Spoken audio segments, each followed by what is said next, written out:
my beautiful friends. I'm your host, Leah Roling. And I'm Cari Kenzie. Welcome to Shift Happens. Discover the leader within. This podcast is designed to disrupt the way you live, lead, and love. At Shift, we challenge traditional narratives and believe that inner wisdom is the key to every decision.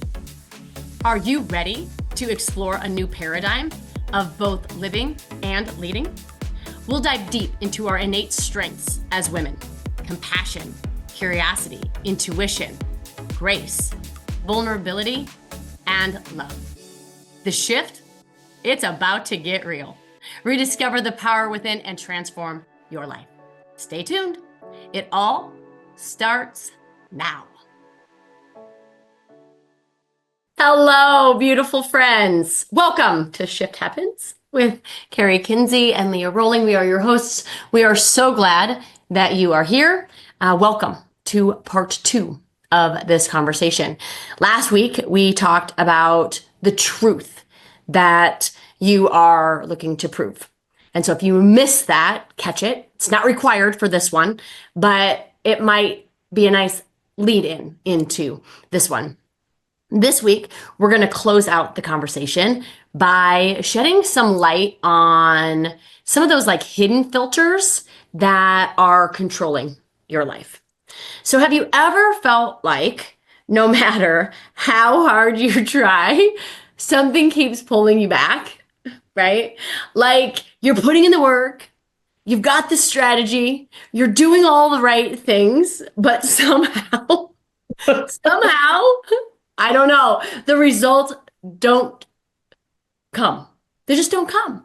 You tell yourself, right, that you want success, that you want abundance, that you want better relationships, you want fill in the blank.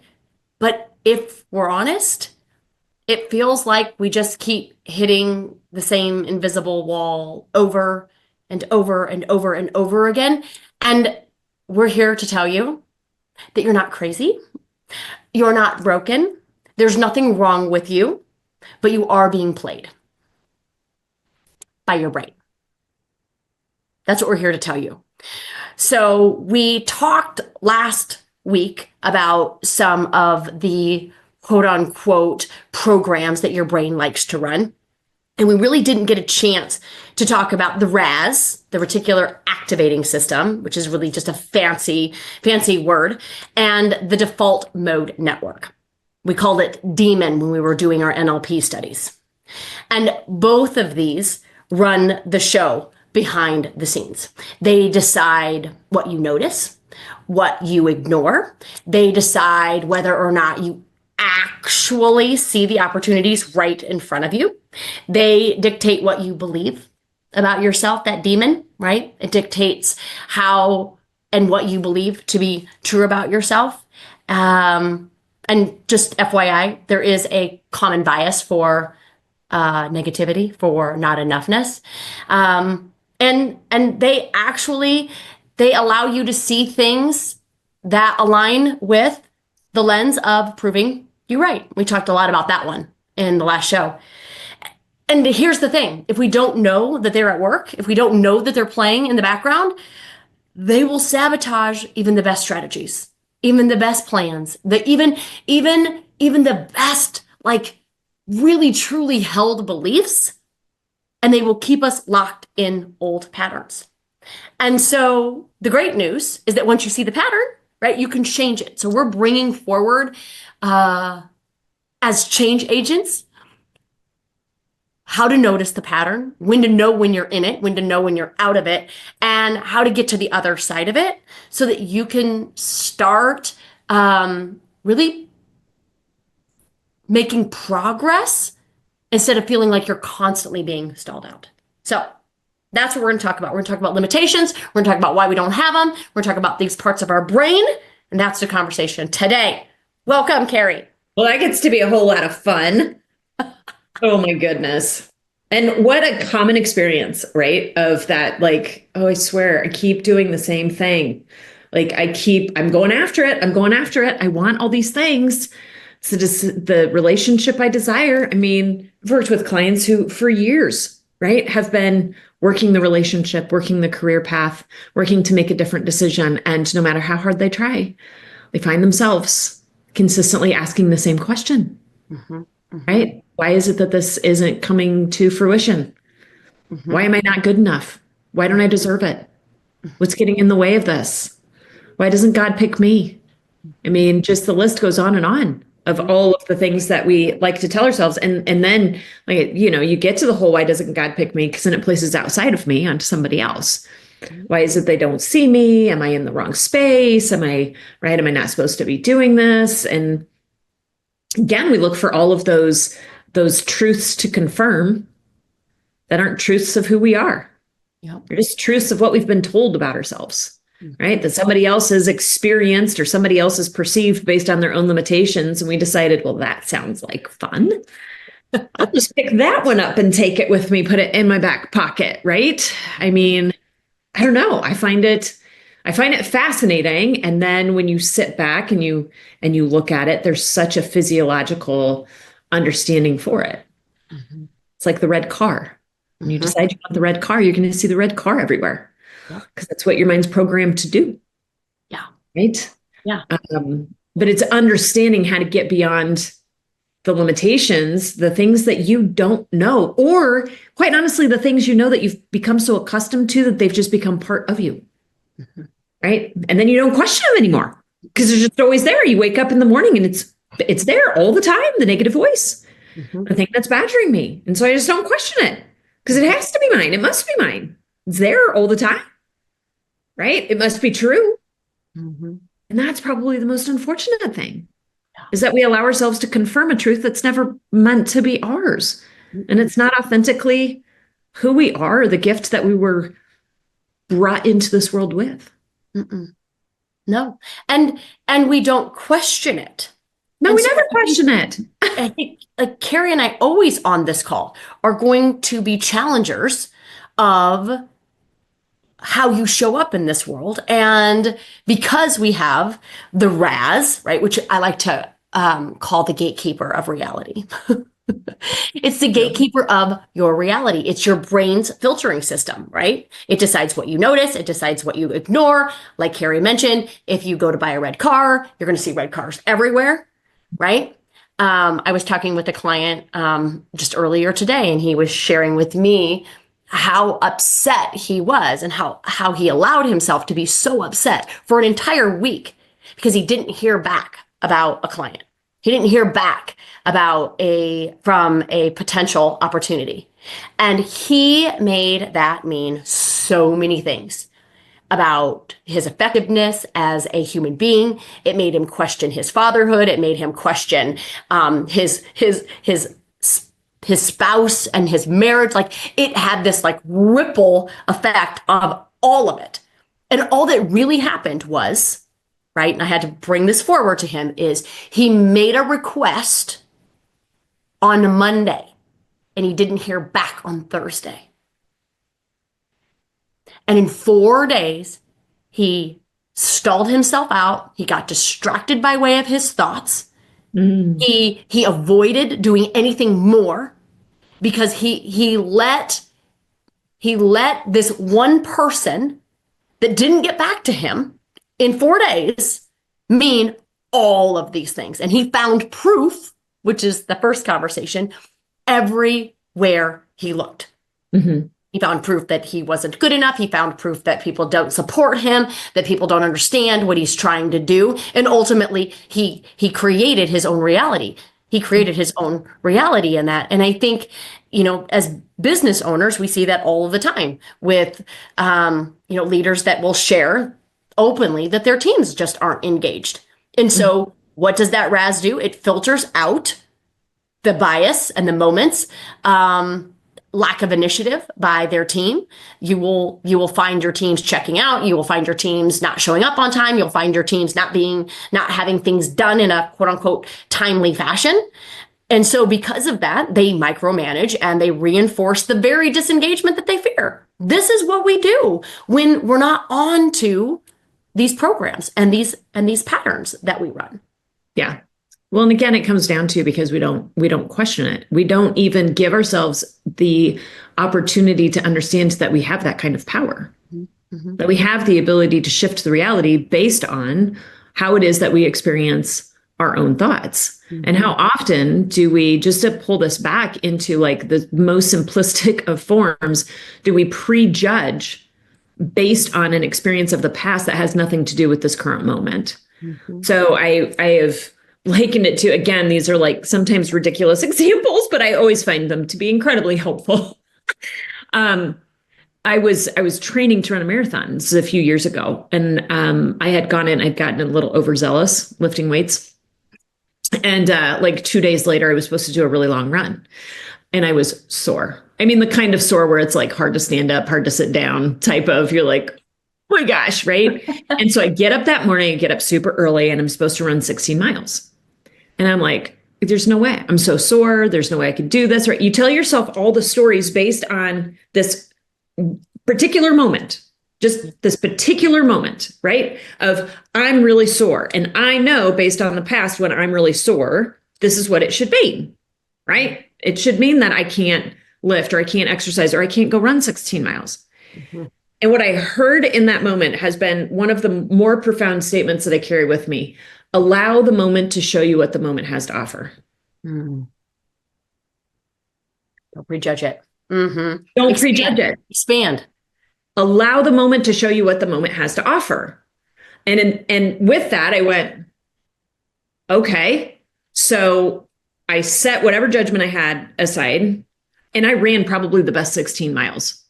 Probably the best, right? But it's because I shut down that limitation in my own mind. I did not allow it the space. I didn't give it the steering wheel. I didn't say, oh, come on over, right? You take the drive. Right. I'll sit in the passenger seat.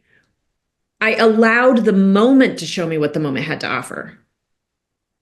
And in that lack of prejudgment, right? In that lack of like having to place that filter of this is what it means, so that this is what I see it's going to mean, right?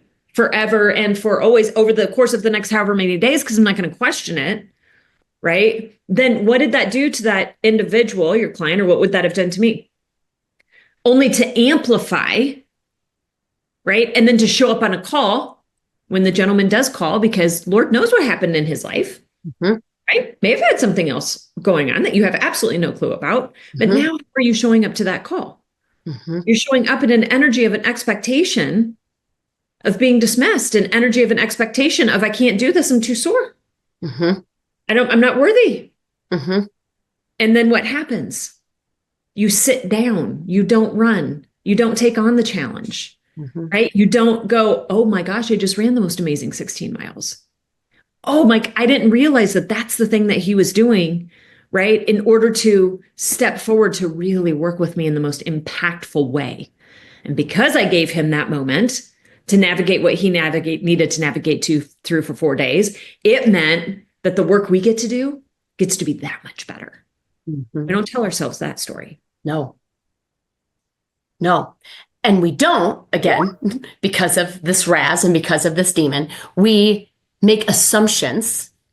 And what I found very fascinating, and we went back and forth on the call, isn't it fascinating? And I just want you to consider like the assumptions that we make. In his case, right, he made an assumption that, he'd found somebody else to do business with, that his price was too high, that he wasn't good enough, that maybe his program wasn't a right fit. Maybe he has the wrong niche. Maybe he's just flat out wrong. Maybe you shouldn't even be doing this. Like that doubt spiral, and it will like have you questioning everything. And I like to say it'll leave you homeless living underneath a bridge in a cardboard box real fast. Like that's how quick it'll woo.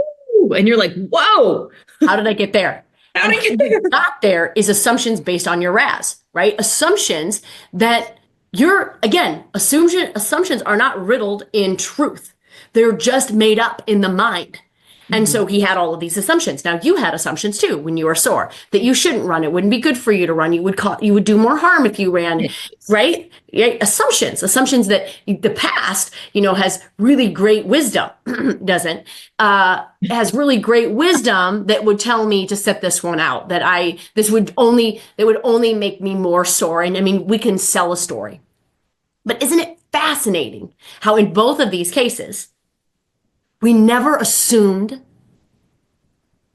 the best. We never do. We never do. We never do because of this, but it doesn't mean that we can't. Right. And because we know enough about the brain to know that you're probably never going to always assume the best, can we invite you to consider equal airtime to both? Like your brain is going to go, oh my gosh, we're going to make what if, assume all of this is going to happen and all this is wrong. We're going to assume that he went with somebody else, that our prices are too high, that we're not good enough, that we're not going to be able to finish this race. We're going to be too sore. It's just better if we don't. We're going to make all of those assumptions that keep us in this state of lack of progress, I should say. But what if we gave at least 50-50 airtime to what if I do run it and I have the best run of my life? What if he is just, like you said, making accommodations, checking things out, talking to his other executive team to ensure that this is exactly what we want? What if he's bringing forward questions about how your work together can be even more impactful? What if that? What if life happened to him like life happens to you?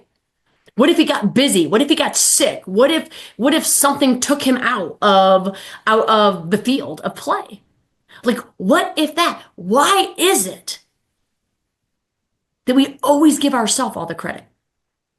Why is it that we always give ourselves the credit for all of it instead of thinking about other people and our potential by way of your run and other people? I wonder what's going on for him.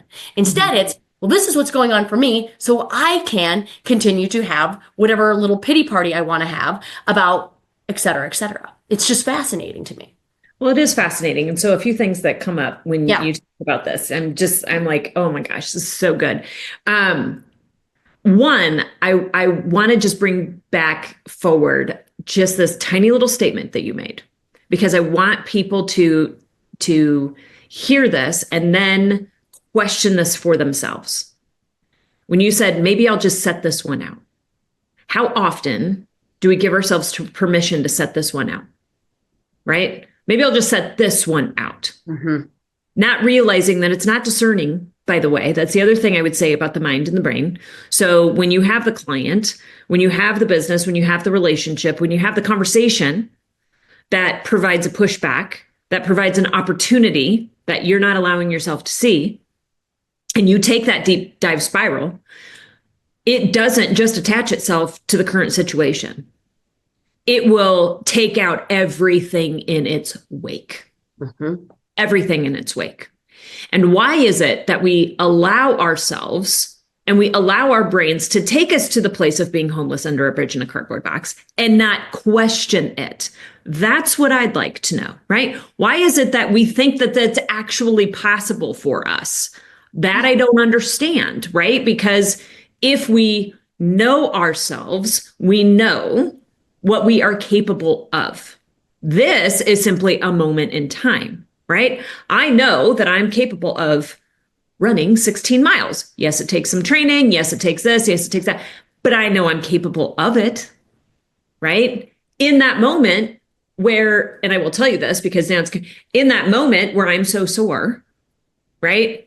To sit this one out may be that my brain goes to, I sit this one out, I lose all.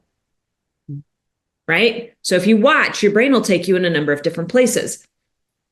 So that set this one out, not discerning, by the way, not discerning at all. We have to learn to compartmentalize within our own minds that it's just simply this situation that I'm having this experience in. Okay.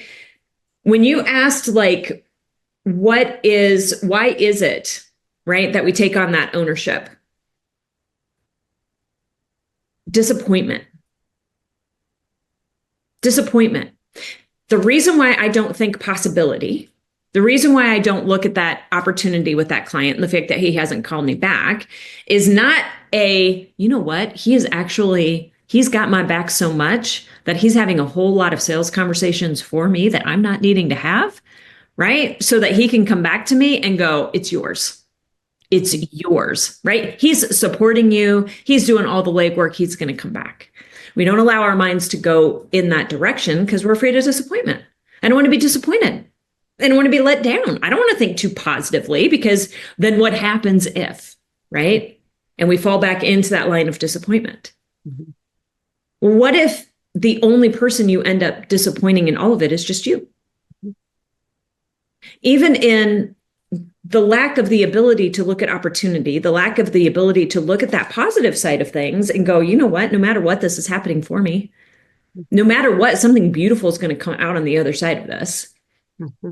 No matter what, if this client, if this business, if this particular product that we launch doesn't work, oh my God, look at what we've learned. Look at the experience that we had. Look at what now we get to bring forward to the next person. We don't do that because we're afraid of disappointment. Right. But when we don't get that and we go into I'm going to set this one out, the only person we end up disappointing is ourselves. Yeah.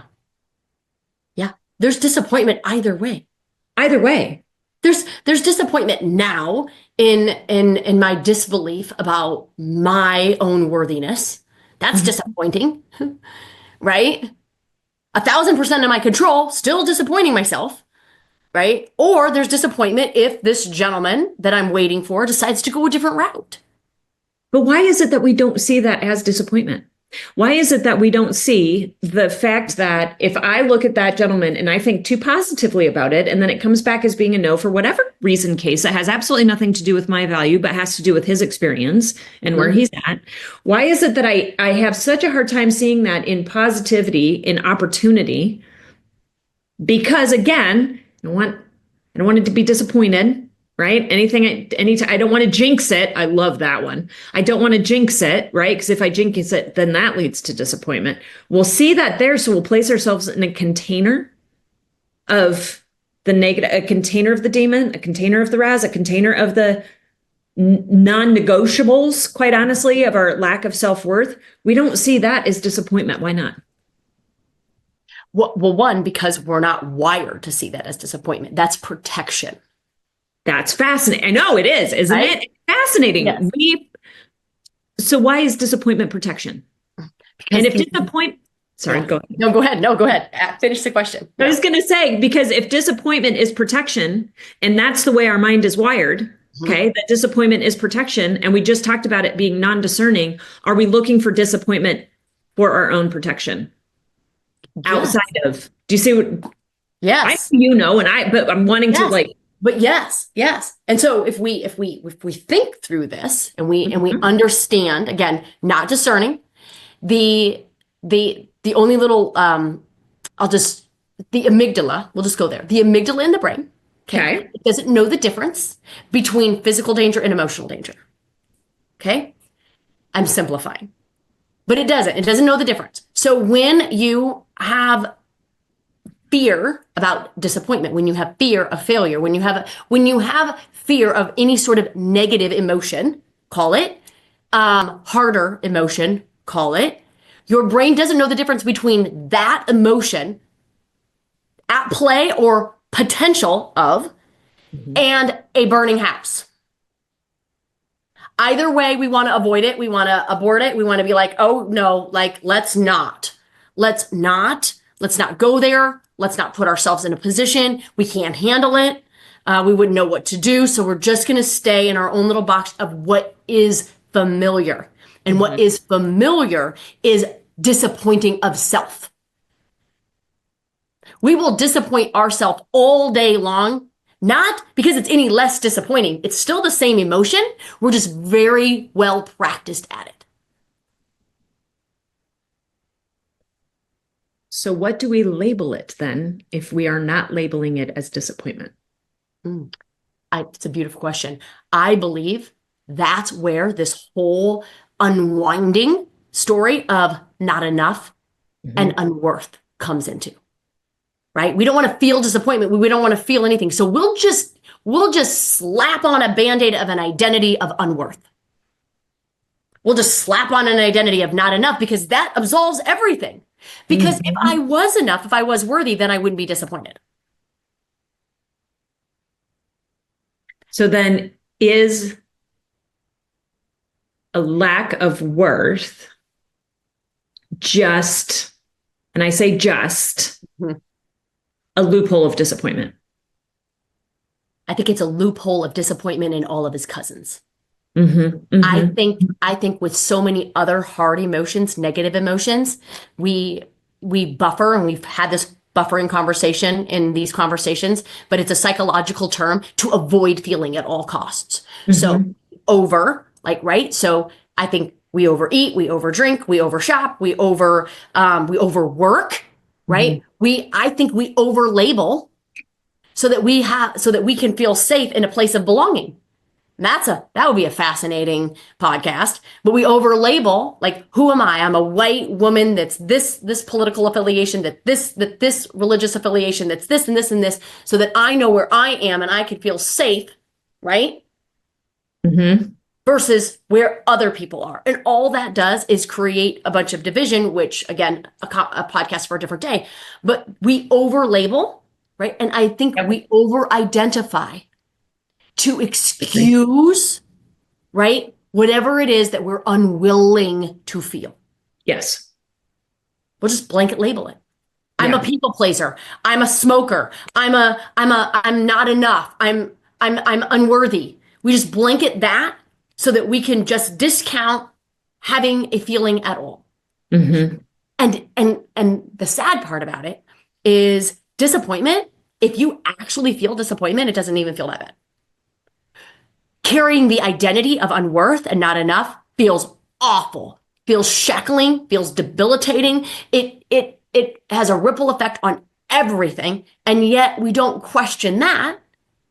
We're still more concerned about not being disappointed. So I'll just carry the shame of not enough because that, in my mind, feels better, more comfortable, more familiar.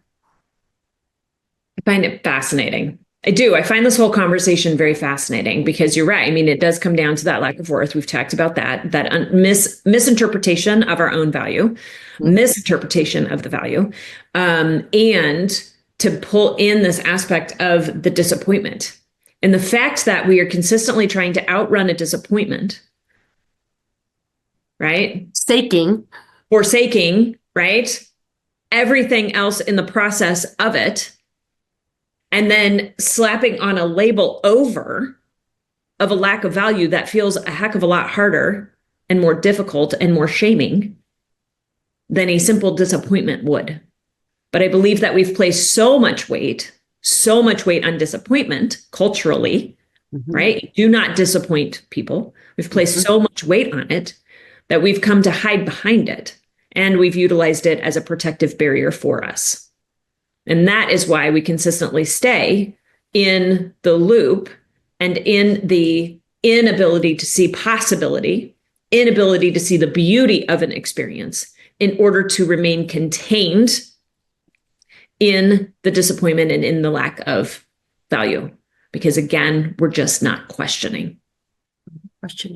We're not questioning. So that would be my challenge, friends. My challenge between last week and this week is to consistently ask, what is the truth I am needing to confirm? What is the truth I'm looking to confirm? And then, as you said, Leah, to give airspace to both the what if in the negative and the what if in love. Are we going to what if in fear? Or are we going to what if in love? That's the question. And which one do you want to give more airtime to? I would much rather suffer the disappointment of a what if in love than sit in the failure of a what if in fear. And that, my friends, would be our challenge to you moving forward into this next week, is to allow the airtime of the what if in love. Have a beautiful, everybody. Have a good one. We'll chat soon. See you next week. Bye. You have been listening to Shift Happens. Discover the Leader Within with Leah Roling and Cari Kenzie. where we help you reconnect with your inner leader. Learn to trust your instincts and live with authenticity and confidence. Tune in every Friday at 11 a.m. Central Time to Shift Happens on Transformation Talk Radio for more insights, inspiration, and actionable strategies to live and lead, not only in purpose, but on purpose. It is time to embrace a life and leadership style that is true to you. For more information, visit shift.life.